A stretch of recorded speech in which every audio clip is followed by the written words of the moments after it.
Bismillahirrahmanirrahim. Assalamualaikum warahmatullahi wabarakatuh.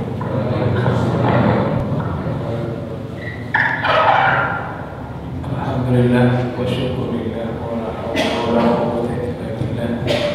Wassalatu wassalamu ala sayyidina Muhammadin ibn Abdillah wa ala alihi wa ashabihi wa man amma ba'du. Subhanaka la 'ilma lana illa ma 'allamtana innaka antal 'alimul hakim. Wa rabbi shrah li sadri wa yassir li amri wahlul 'uqdatam min lisani yafqahu qawli. Bapak Ibu sekalian yang dirahmati Allah Subhanahu wa taala, alhamdulillah hari ini kita banyak mendapatkan keberkahan, banyak walimah di sana sini. Kita banyak mendoakan orang secara tidak langsung, itu adalah bagian daripada kita berinvestasi doa kita. Jadi ketika kita mendoakan orang lain, itu sebenarnya doa untuk kita. Ya. Pada malam hari ini, walaupun di sana masih banyak undangan, kita masih sempat juga untuk ngaji di majelis yang sangat mulia ini. Baik, Bapak Ibu sekalian yang dirahmati Allah Subhanahu wa taala, sebenarnya yang kita lakukan dalam pengajian dimanapun kita kita adakan, itu adalah bagian daripada memperbaiki kualitas amal ibadah kita, yang diawali dengan memperbaiki sudut pandang kita dulu terhadap tujuan hidup. Jadi kalau Renat Kasali itu pernah nulis buku judulnya Record. Record itu artinya adalah record atau re-encode. Artinya mengkomposisi ulang DNA yang ada dalam tubuh kita. Karena kalau kita susunan DNA-nya salah, pasti dalam mencapai tujuan cara yang diambilnya pun salah.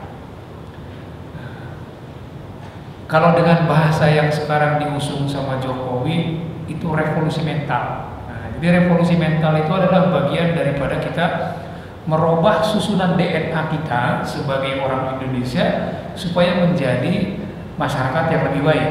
Jadi mentalnya dulu dirubah, mentalnya dulu di-re-encode lagi. Ya. Dalam agama pun demikian. Jadi kalau kita ingin kualitas ibadah kita jauh lebih baik, maka kita harus melakukan re-encoding DNA. Bagaimana kita melihat persoalan hidup dan mati, sesederhana itu sebenarnya. Kalau kita tahu menempatkan tujuan akhir hidup kita yaitu apa, kemudian apa yang harus kita lakukan selama hidup di dunia dengan DNA yang tepat, maka setiap sikap amal ibadah kita pun akan tepat. Tapi kalau DNA kita dalam melihat persoalan hidup, termasuk tujuan hidup, tidak sesuai, maka otomatis hatta amal ibadah kita pun tidak maksimal. Nah, jadi sebenarnya proses kita ngaji itu adalah bagian daripada mengingatkan diri kita kembali. Makanya khotib sendiri kalau mengatakan di atas mimbar, wa usikum wa iyaya nafsi bitaqwallah. Artinya yang dinasehati, yang di-re-encode pertama kali itu yang menyampaikan dulu. Dan itu akan berlangsung berulang-ulang terus-menerus. Jadi yang namanya proses encoding, proses mereposisi kembali DNA kita itu tidak boleh berhenti. Karena setiap hari banyak sekali pengaruh-pengaruh yang akhirnya membuat kita tidak tepat dalam men-set goal tujuan hidup kita. Menempatkan akhirat saja kalau misalnya kita nggak tepat, itu akan mempengaruhi kualitas ibadah kita. Nah, jadi ngaji kita pelan-pelan. Wabil khusus di sini kan malam Ahad ini kan kita ngaji sedikit dimensinya tasawuf. Tujuannya adalah supaya kita selalu mereposisi kembali DNA ibadah kita itu supaya sesuai dengan tuntunan yang diajarkan oleh Al-Quran dan Rasulullah SAW. Baik, saya memulai dengan salah satu hadis yang diriwayatkan oleh At-Tirmidzi. Rasulullah SAW bersabda, la yu'minu abdun, tidak dikatakan seorang hamba itu beriman, hatta yu'minu bil qadari khairihi wa syarrihi, sampai dia percaya betul kepada takdir dia, baik takdir buruk maupun takdir baik. Ini nggak gampang. Kebanyakan orang percaya kepada takdir baik saja. Ketika takdir dia buruk, dia nggak mau nerima. Nah ini kan salah satu tanda. Ini saja DNA-nya harus kita benerin lagi. Kalau dalam menghadapi takdir buruk kita lebih banyak protes, nah berarti ini ada DNA yang salah. Kalau dalam menerima takdir buruk saja kita bersikap salah, ini berarti ada DNA yang salah, yang harus dilempengin. Jadi ciri-ciri keimanan yang paling fundamental bagi seorang hamba adalah dia bisa menerima setiap takdir, baik itu takdir buruk dan baik. Dalam rukun iman kan tidak disebutkan takdir buruk dan baik, hanya takdir kan. Tapi dalam hadis dijabarkan lebih detail lagi, takdir baik dan takdir buruk harus diterima sebagai bagian daripada hidup. Wa hatta ya'lam, sampai dia tahu anna ma asabahu lam yakun liyukhti'ahu, bahwa ketika dia mendapatkan musibah yang buruk itu dia bisa menyimpulkan bahwa Allah tidak sedang menyalahkan dia. Jadi kita kadang-kadang kalau sedang menerima nasib buruk itu seolah-olah kita ini lagi dikutuk, kita ini sedang disalahkan sama Allah. Ini keliru besar. Jadi kalau sudut pandang kita bahwa ketika kita mendapatkan nasib buruk, kemudian kita langsung beranggapan bahwa kita ini sedang disalahkan sama Allah, sedang dikutuk sama Allah, belum tentu. Jadi tidak setiap nasib buruk itu selalu kita analogikan, selalu kita asumsikan bahwa Allah sedang menyalahkan kita. Jadi kita tidak boleh menjudge sebuah nasib buruk itu adalah bagian daripada kutukan Allah. Dalam banyak riwayat dikatakan bahwa seperti yang minggu lalu kita sampaikan, orang yang paling banyak Allah uji dengan berbagai macam cobaan itu adalah para nabi. Itu para nabi itu cobaannya luar biasa. 85-90% nabi-nabi yang jumlahnya puluhan ribu dari kalangan Bani Israel itu meninggal kalau tidak dibunuh oleh umatnya, sakit dalam keadaan menderita. Apa berarti Allah sedang menyalahkan mereka? Tidak. Seperti yang pernah saya kisahkan kemarin, ada seorang alim dari Bani Israel ketika perutnya terkoyak gara-gara diterkam oleh binatang buas. Kemudian Nabi Musa sendiri protes sama Allah, kok kenapa orang sesoleh ini mendapatkan penderitaan yang luar biasa. Kemudian Allah mengoreksi Nabi Musa sendiri. DNA dalam melihat musibah ada kalanya salah. Allah mengoreksi, wahai Musa, orang yang kamu anggap soleh ini meminta derajat yang mulia di mataku, tetapi amal soleh dia tidak cukup untuk aku naikkan derajatnya, sehingga aku beri dia penderitaan seperti itu agar dia bersikap ridho. Karena dengan keridoan dia atas musibah itu, itulah yang menyebabkan dia aku naikkan derajatnya, bukan amal ibadah. Nah ini DNA dalam melihat musibah saja harus kita posisikan secara tepat. Tidak selamanya.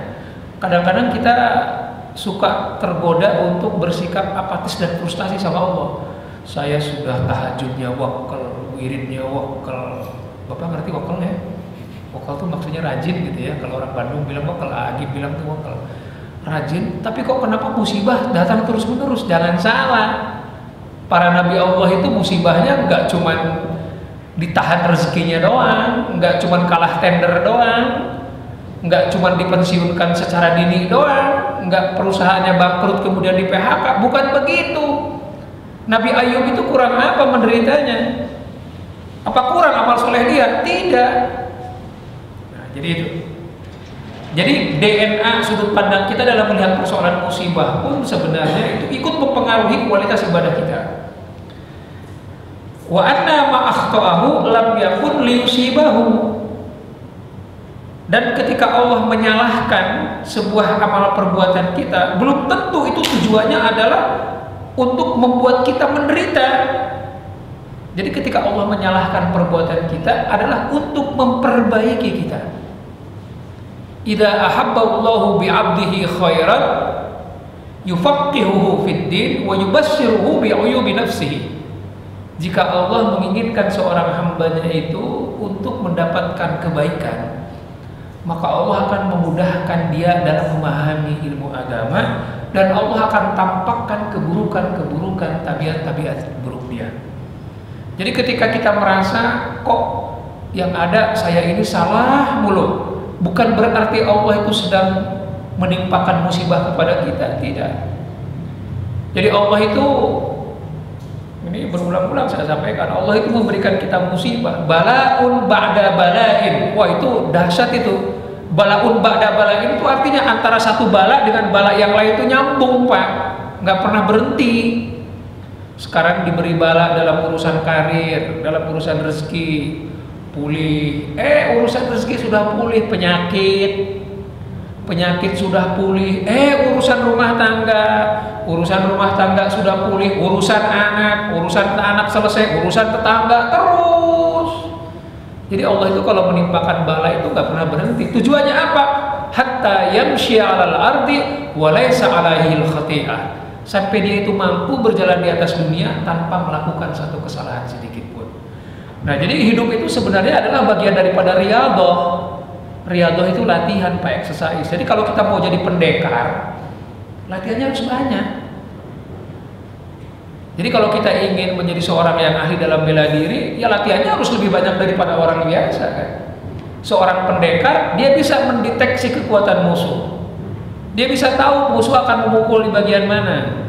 Dia bisa menghindar. Dia tahu titik kelemahan musuh. Itu lewat latihan. Begitupun kita. Kalau kita tidak dilatih dengan berbagai macam penderitaan dan musibah-musibah, kita tidak akan menjadi seorang hamba yang matang. Musuh kita itu berat, Pak, setan. Dengan yang kita kaji kemarin 360 jurus, Pak. Lah kita menguasai satu jurus saja enggak. Nah, jadi kalau kita menghadapi musuh dengan sekian banyak jurus, mau tidak mau harus kita sikapi dengan kemampuan sebagai pendekar. Nah, untuk menjadi seorang pendekar, gemblengan kita harus jauh lebih kuat. Nah, jadi ini sudut pandang kita kepada masalah hidup itu harus diluruskan dulu.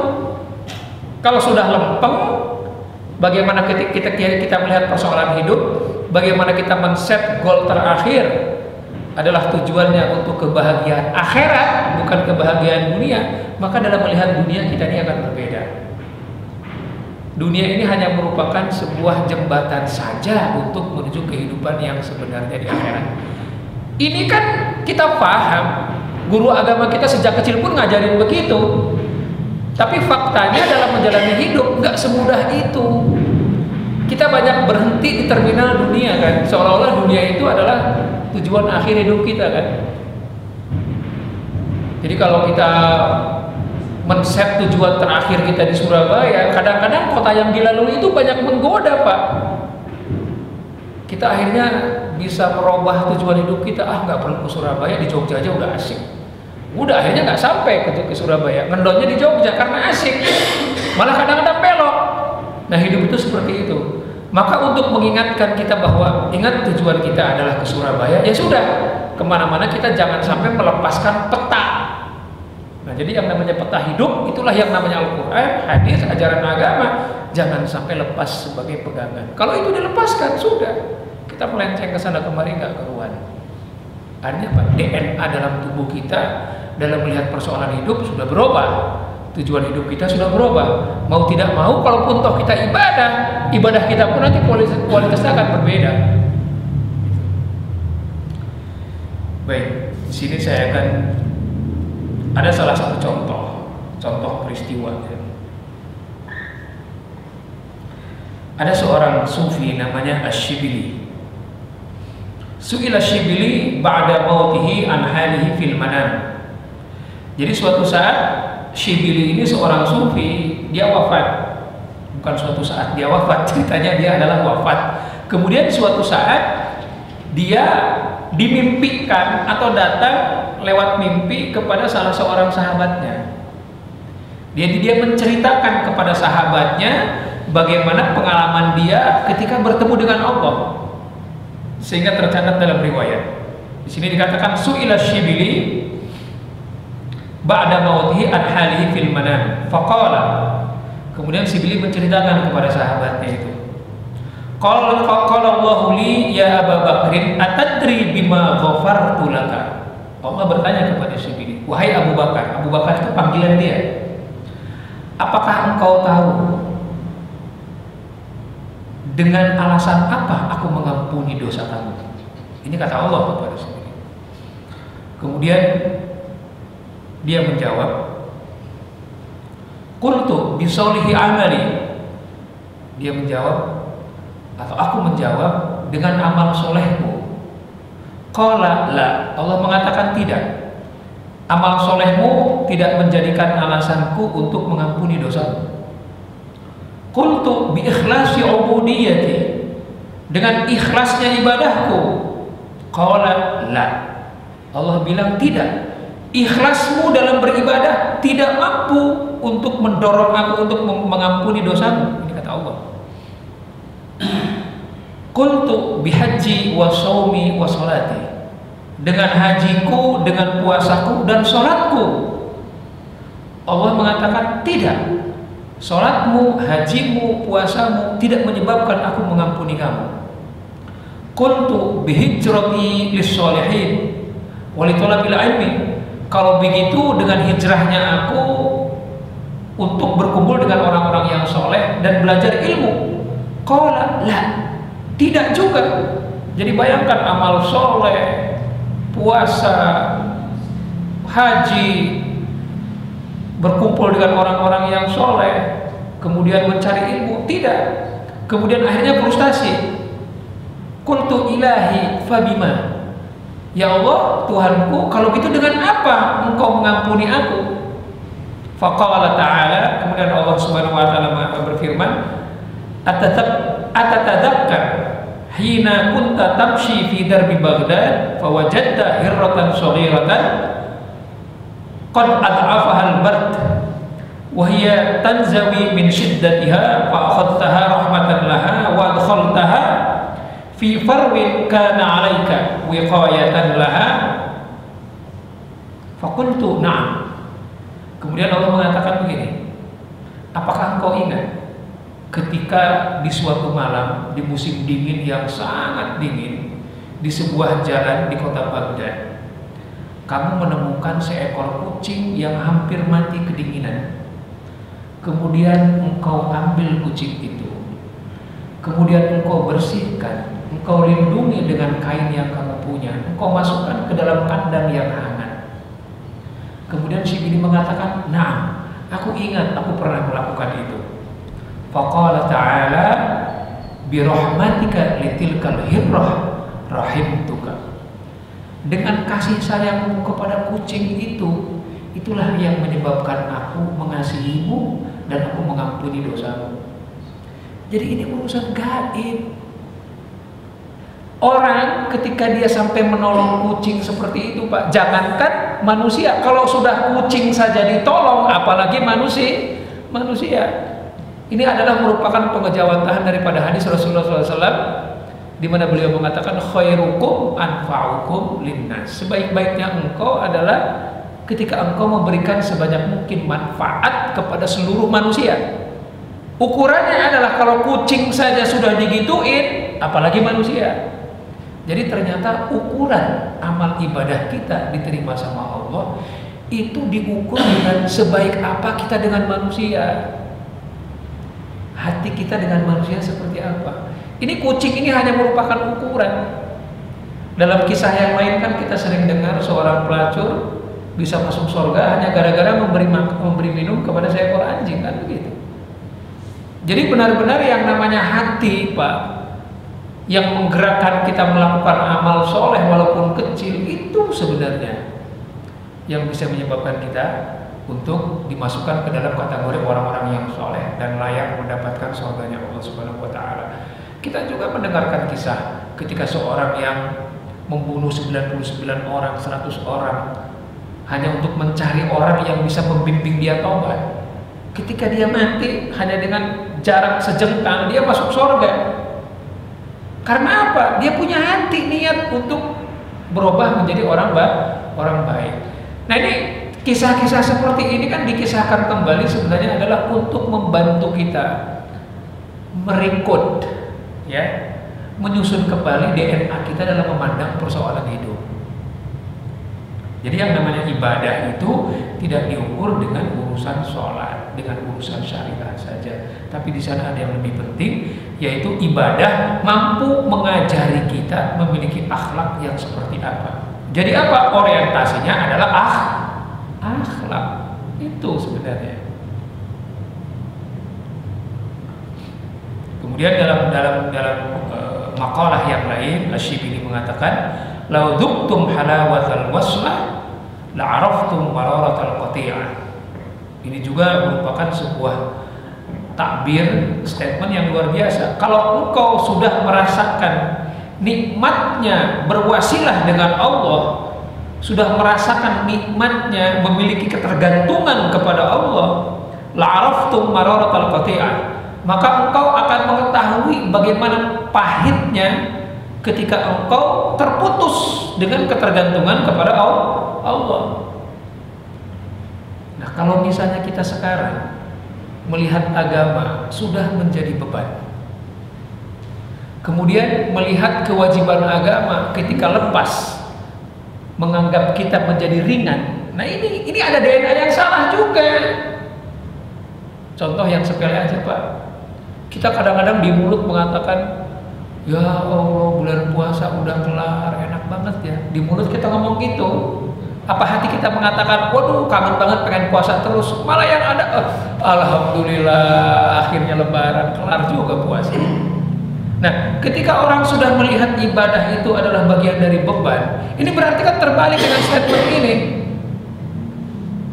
Harusnya ketika dia terputus dengan berbagai macam fasilitas yang mendekatkan dia berhubungan dengan Allah dengan lebih intens ketika di bulan Ramadan, yang dia rasakan itu pahit, bukan sebaliknya manis. Kalau dia merasa alhamdulillah kelar juga ini puasa, wah akhirnya sekarang saya bisa ini, bisa itu, bisa macam-macam. Nah, kalau misalnya kita di akhir bulan Ramadan, ini contoh, Ramadan udah lewat, ini nanti sebaiknya saya ingetin lagi nih waktu nanti di tengah bulan Ramadan untuk menyusun DNA kita. Kalau di akhir bulan Ramadan kita memiliki perasaan alhamdulillah akhirnya kelar, dengan hati benar-benar merasa lepas daripada beban, ini ada DNA yang salah. Ya mudah-mudahan dengan seringnya ngaji kita ini nanti bisa mendapatkan kualitas Ramadan yang lebih baik lagi. Kalau kita kemarin menyesal dengan berakhirnya Ramadan itu hanya menyesal di mulut, maka kita berharap dalam Ramadan berikutnya penyesalan kita itu benar-benar penyesalan hati. Makanya di antara doanya Asy-Syibili setiap kali setelah sholat dia mengatakan, Allahumma rzuqni ladzatan nazra ila wajhika al-karim wa syauqa ila liqa'ik. Ya Allah, berikanlah aku rezeki untuk dapat merasakan nikmatnya melihat mukamu, melihat hadratmu, dan selalu merasa rindu untuk bertemu denganmu. Nah ini termasuk juga orang-orang yang soleh, orang yang zuhud, Pak. Kalau mendengar sebuah kematian, dia tuh pengennya dia yang mati. Ketika dia mendengarkan sahabatnya yang mati, dia tuh pengen, aduh, kalau bisa saya yang mati. Makanya Imam Ghazali ketika beliau wafat itu menulis syair. Ini saya pernah ceritakan di sini ya. Menulis sebuah syair, syairnya itu ditaruh di belakang, di balik bantal dia. Jadi ketika dia wafat, muridnya menemukan syair itu, di mana dalam syair itu mengatakan, alhamdulillah aku bersyukur akhirnya aku terbebas dari kungkungan raga yang selama ini membuat jiwaku terbelenggu. Akhirnya aku mampu untuk bertemu dengan Tuhanku. Ini termasuk DNA yang benar. DNA yang benar kalau kita mengaku orang soleh, kita selalu rindu untuk bertemu dengan Allah, bukan takut mati. Nah, jadi kalau misalnya DNA kita dalam melihat kematian masih dibarengi dengan rasa takut, nah ini. Jadi kalau misalnya kita ini ngaji, ya mohon maaf, ini juga ngaji buat diri saya, Pak. Ini peringatan buat saya. Kalau kita melihat kematian itu sesuatu yang menakutkan dan kita menghindar dan lain sebagainya, ini berarti ada yang salah. Ayo kita sama-sama benerin. Bagaimana kita selalu mempersiapkan kepada kematian, dan kalau perlu Ya seperti Imam Ghazali mengatakan bahwa yang namanya fisik dan dunia itu sebenarnya nggak lebih daripada kungkungan. Maka orang-orang zuhud itu dia ingin terbebas daripada belenggu hasrat dunia. Nah ini adalah DNA yang benar kalau menurut sudut pandang agama yang disyariatkan seperti itu.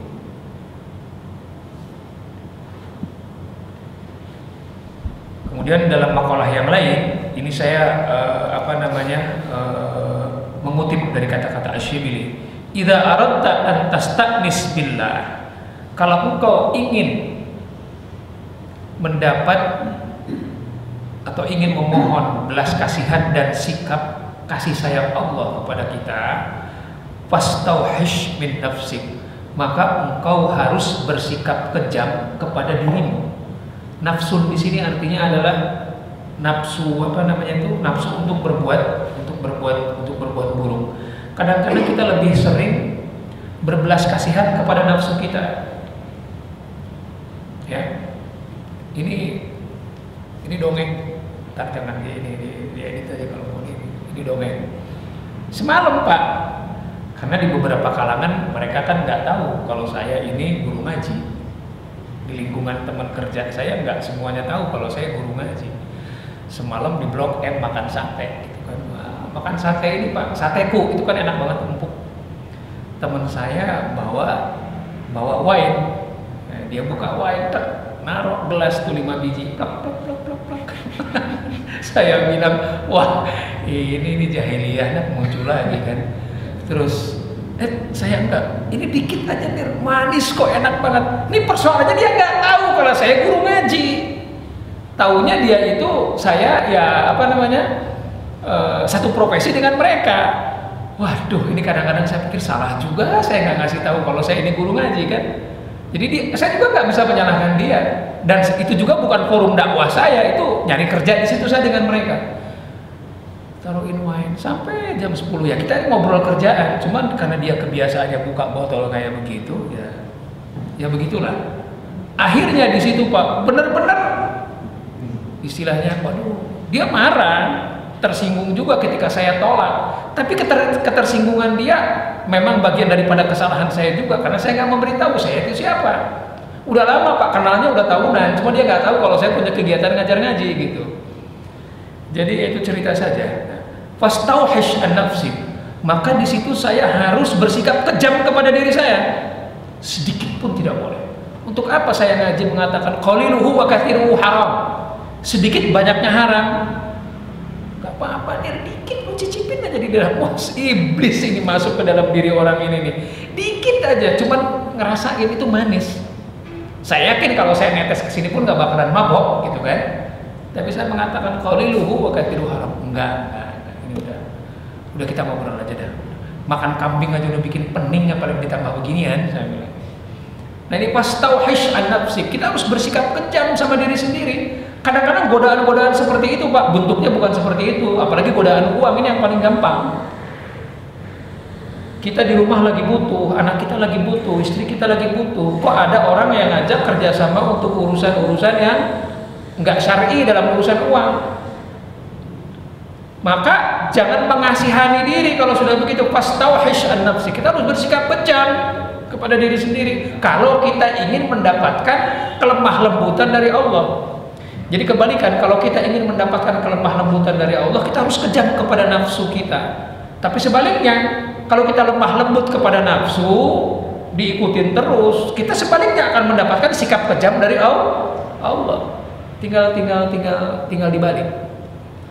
Nah, jadi kalau kita selama ini masih akomodatif kepada hasrat-hasrat, panggilan-panggilan untuk berbuat maksiat, jangan salah. Itulah yang menyebabkan man izdada ilman lam yazdad hudan lam yazdad minallahi illa bu'dan. Semakin tua semakin bertambah ilmu, tetapi ternyata pintu hatinya ditutup untuk hidayah. Ilmu ya ilmu, tahu ya tahu, tapi tidak pernah menggerakkan hatinya untuk meyakini ilmu itu, maka akan bertambah jauh dari Allah. Nah ini kan sekali lagi kalau boleh saya jabarkan, ini adalah bagian daripada bagaimana kita menyusun DNA dalam melihat fenomena nafsu yang ada dalam diri kita.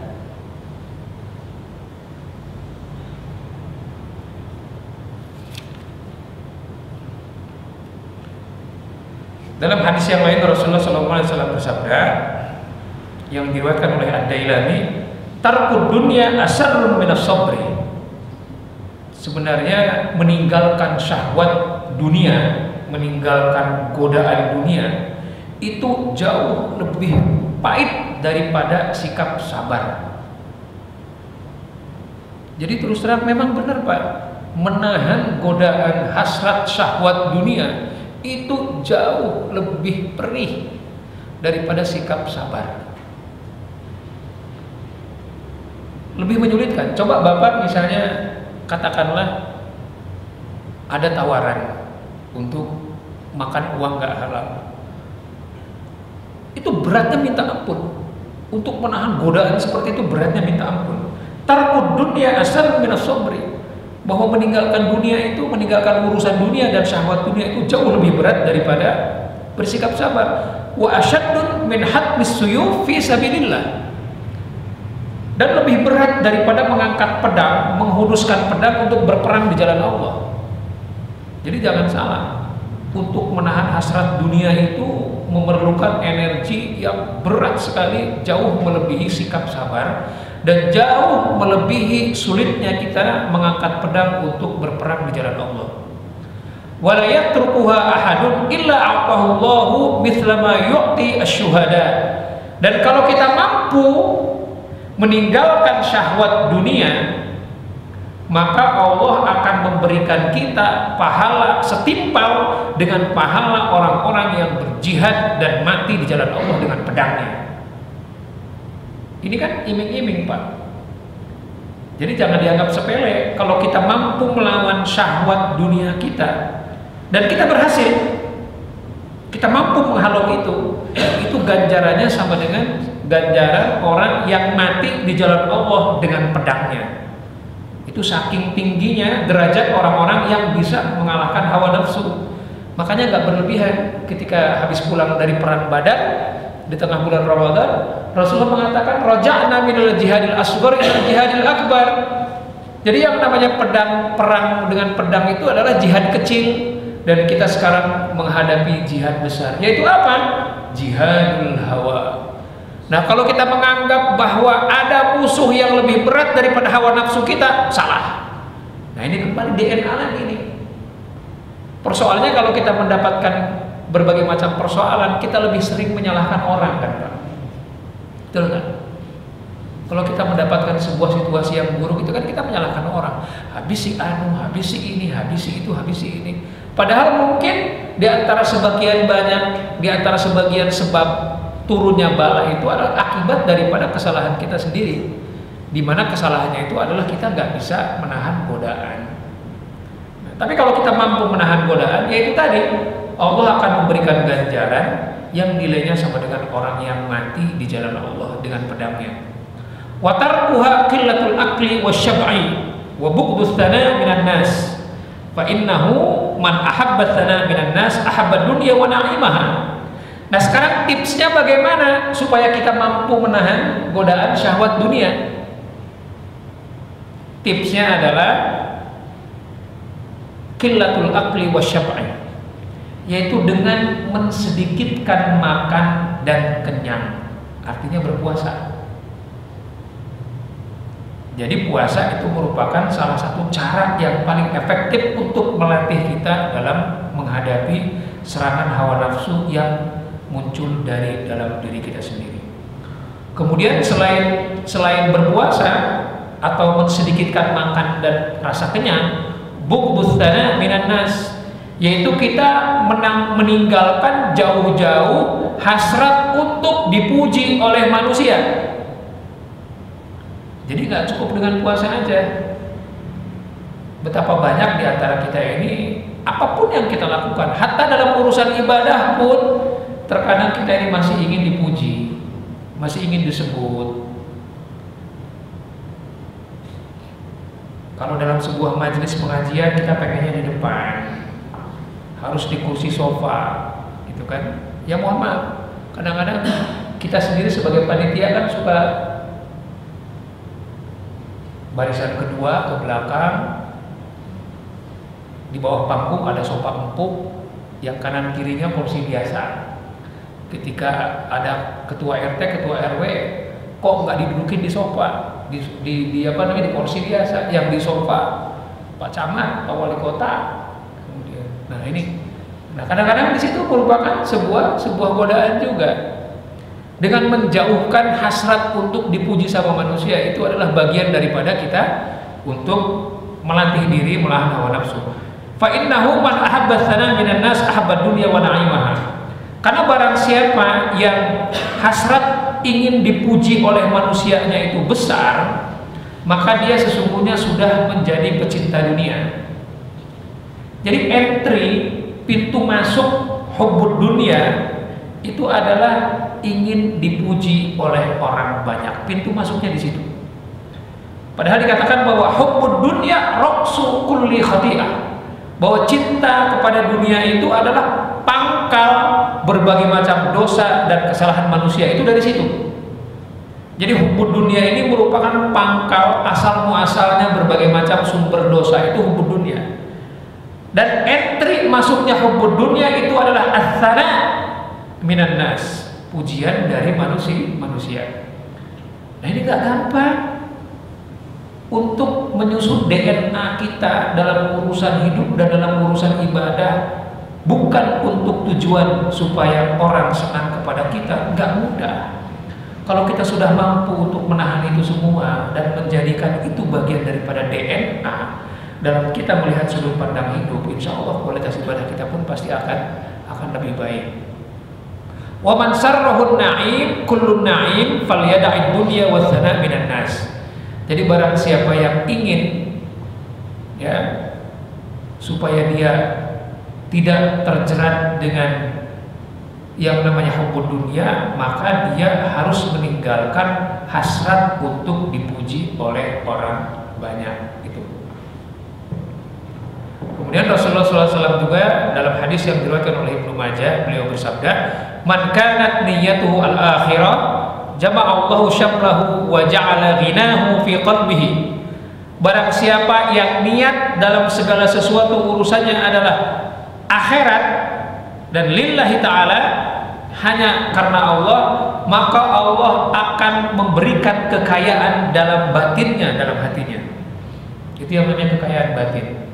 Jadi kadang-kadang Allah berikan rezeki yang sedikit menurut ukuran angka manusia, tapi Allah memberikan kekayaan batin, perasaan cukup, maka orang itu tuh benar-benar orang kaya.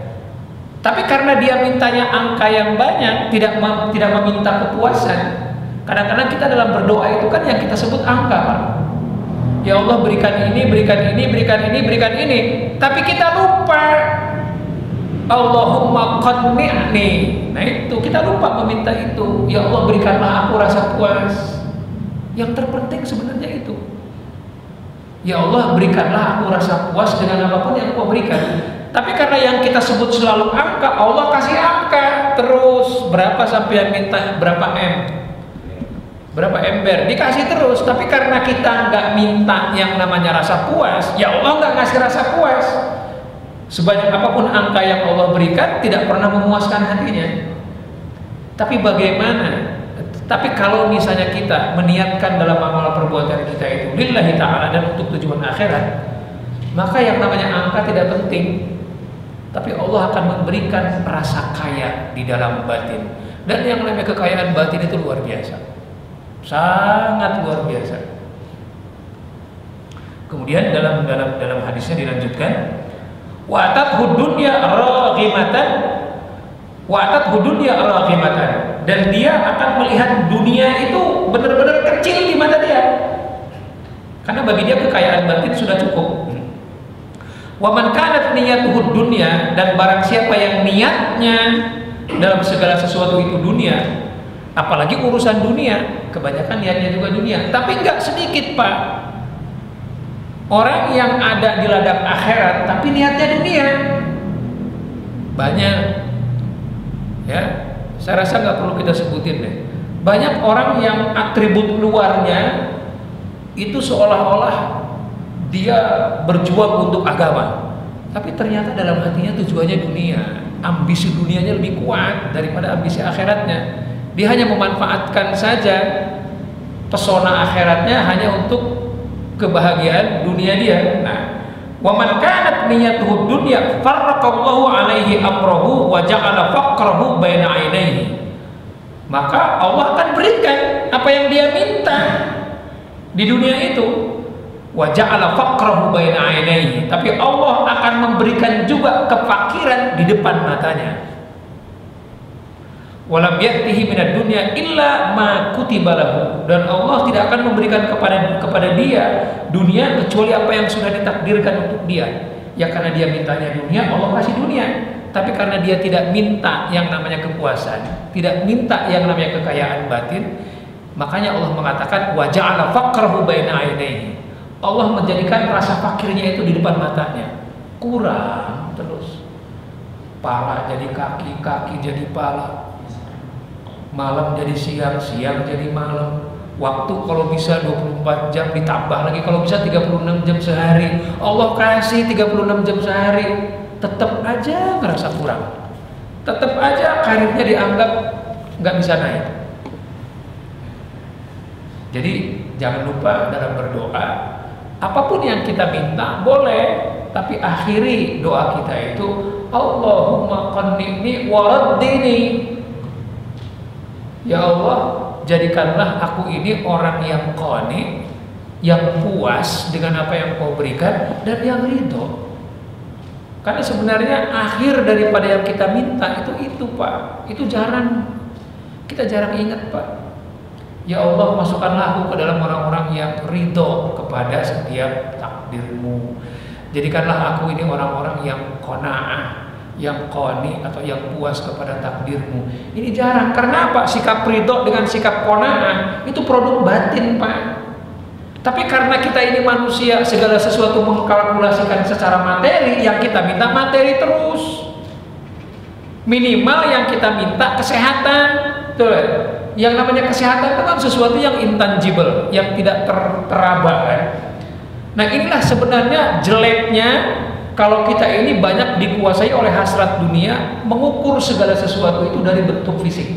Makanya orang-orang zuhud, orang-orang sufi ingin segera terbebas daripada keungkulan fisik, ingin terbebas daripada keungkulan raga.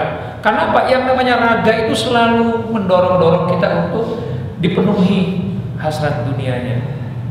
Nah, jadi jangan lupa ketika kita berdoa meminta kemakmuran dunia, kemaslahatan dunia, kita minta angka boleh, tapi jangan lupa akhiri dengan doa, ya Allah berikanlah aku rasa nikmat, rasa puas dalam batin atas segala yang Kau berikan, dan berikanlah aku dorongan untuk menjadi orang-orang yang ridho terhadap apapun yang menjadi ketentuan. Yang dua terakhir yang namanya qanaah dengan ridho itu produk batin. Maka biasakanlah kita ini minta kepada Allah itu anugerah batin, jangan anugerah benda saja. Nah, ini termasuk juga bagian daripada DNA dalam menghadapi persoalan hidup. Karena kita ini sudah terbiasa menghadapi hidup ini selalu material, Bu, Pak. Sehingga yang kita minta kepada Allah ya materi lagi, materi lagi, materi lagi. Jarang kita lupa bahwa kita ini adalah manusia yang terdiri daripada jiwa dan raga. Kita kadang-kadang berdoa memang, ya Allah berikanlah kepadaku ketetapan iman. Tapi ketetapan iman yang seperti apa? Kita harus mampu mendeskripsikan ketetapan iman itu yang seperti apa. Kadang-kadang kita minta ketetapan iman, tapi kita nggak minta untuk diberikan jalan bagaimana supaya iman kita ditetapkan.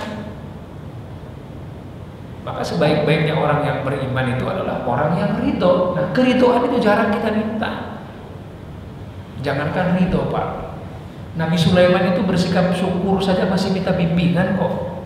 Nabi, ketika Nabi Sulaiman melihat semut yang jalan di depan dia bicara dan dia paham kepada bahasa semut, dia merasakan betul itu merupakan sebuah anugerah. Tidak setiap nabi, tidak setiap orang diberikan anugerah untuk memahami bahasa binatang. Apa coba ketika dia berdoa?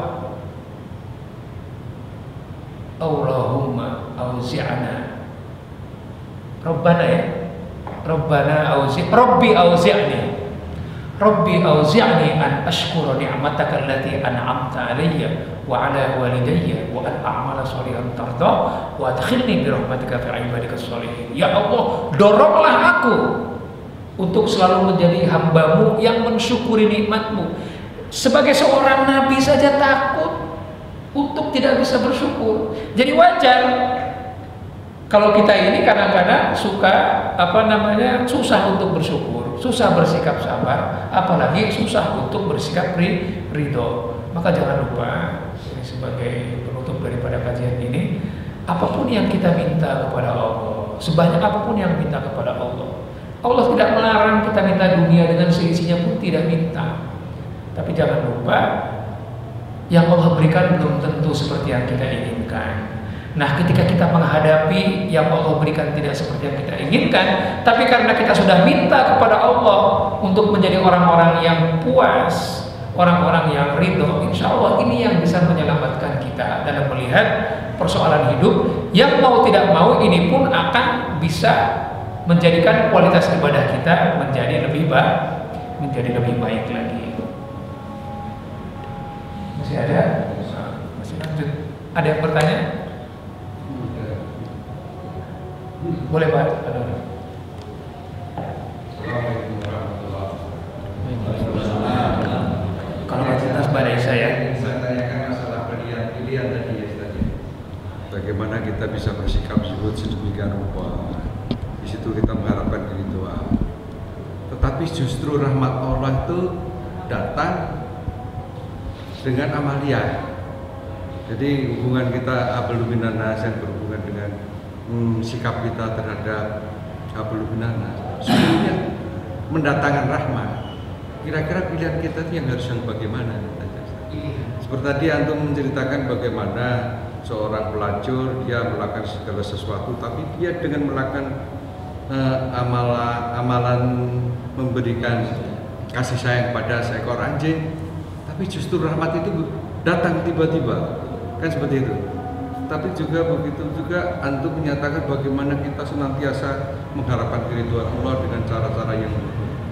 Kira-kira pilihan yang tepat yang mana? Sebenarnya saya hanya berpatokan kepada satu prinsip ya. Kita jangan frustasi dengan rahmat Allah, itu saja. Karena orang yang frustasi dengan rahmat Allah itu adalah yang potensi su'ul khatimah.